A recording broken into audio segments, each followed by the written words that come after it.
અંકલેશ્વર તાલુકાના સદોદ ગામના યુવા ખેડૂતોએ પરંપરાગત ખેતી છોડીને હવે વિદેશી ફૂલોની ખેતી કરીને સફળતાની સુગંધ મહેકાવી છે. અંકલેશ્વર હાંસોટ વચ્ચે આવેલા સજોદ ગામના રહીશ અને પરંપરાગત ખેડૂત યશવંતભાઈ પ્રજાપતિના પુત્રો કિરણ પ્રજાપતિ અને રિલેશ પ્રજાપતિ છેલ્લા 12 વર્ષથી આધુનિક પદ્ધતિથી ખેતી કરી રહ્યા છે. બંને ભાઈઓએ ખેતીને વ્યવસાયિક દ્રષ્ટિકોણથી અપનાવી ગ્રીન નેટ હાઉસ ઊભું કરી વિદેશી ફૂલોની ખેતી શરૂ કરી છે. નેટ હાઉસમાં આધુનિક પદ્ધતિથી ખેતી ખેડૂત ભાઈઓએ પોતાના ખેતરમાં ગ્રીન નેટ હાઉસ તૈયાર કરી ટપક સિંચાઈ પદ્ધતિ અપનાવી છે.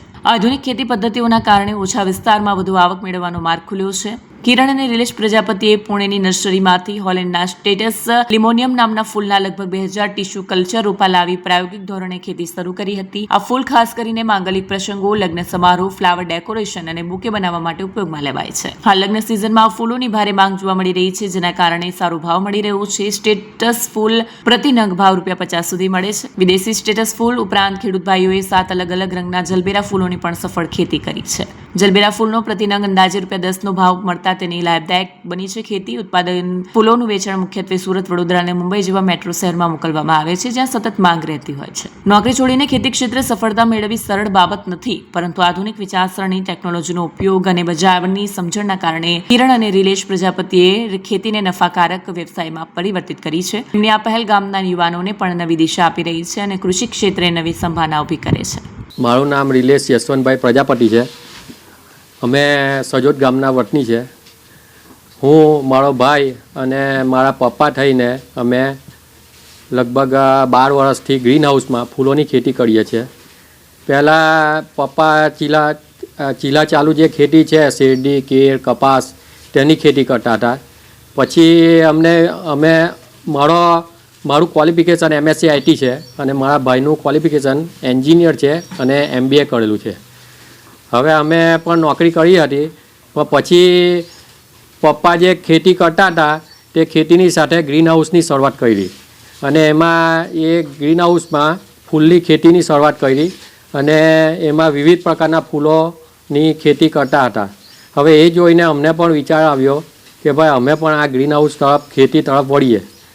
હવે એટલા માટે અમે પૂના, મહારાષ્ટ્ર એ બાજુ ઘણા ગ્રીન હાઉસની મુલાકાત લીધી અને હમણાં એક નવા ફ્લાવરની ખેતી અમે ચાલુ કરી છે. તેનું નામ છે. તમે નોકરી પછી છોડી દીધી છે આ ખેતી તરફ? હા, અમે લગભગ 3 થી 4 વર્ષ અમે નોકરી કરી હતી અને નોકરી કરતાં અમે ખેતીમાં પણ ધ્યાન આપતા હતા અને એટલા માટે અમને ખેતીમાં ઇન્ટરેસ્ટ જાગ્યો. ઇન્ટરેસ્ટ આવ્યા પછી અમે નોકરી છોડી દીધી અને ગ્રીન હાઉસમાં પૂરેપૂરું ધ્યાન કેન્દ્રિત કર્યું અમે. અને લગભગ 12 વર્ષથી અમે વિવિધ ફૂલોની ખેતી કરીએ છીએ. અને આ જે ફૂલો છે તે ભારતના અલગ અલગ જે સિટી છે, મોટી મોટી સિટી, ઇન્દોર, મુંબઈ, પૂના, પછી આપણા સુરત, તેમાં અમે આ ફૂલો પેક કરીને એ માર્કેટમાં અમે મોકલીએ છીએ. હવે હમણાં એક નવા ફૂલની અમે ખેતી કરવા માટે અમે પ્લાનિંગ કરેલું છે અને તે હોલેન્ડની વેરાયટી છે અને એના માટે અમે ડેમો પ્લાન્ટ માટે અમે 2000 પ્લાન્ટ અમે ગ્રીન હાઉસમાં વાવ્યા છે. હવે આ એક ફ્લાવરનું નામ છે સ્ટેટસ. આ એકદમ નવી વેરાયટી છે અને એ વેરાયટીમાં લગભગ 3 થી 4 પ્રકારના કલર આવેલા છે. હવે આ ડેમો વેરાયટી હમણાં તો સારી છે અને એની ક્વોલિટી પણ સારી છે અને ભાવ પણ હમણાં માર્કેટમાં સારા મળે છે અમને. પણ હવે આગળ ચાલીને જો એ સક્સેસ જાય તો અમે વધારે પ્લાન્ટ મંગાવીને એમનું વાવેતર કરીશું. બીજા કયા ખેતી કરી છે તમે? આ પહેલાં અમે જરબેરાની પણ ખેતી કરી હતી, તે પણ હોલેન્ડની વેરાયટી છે.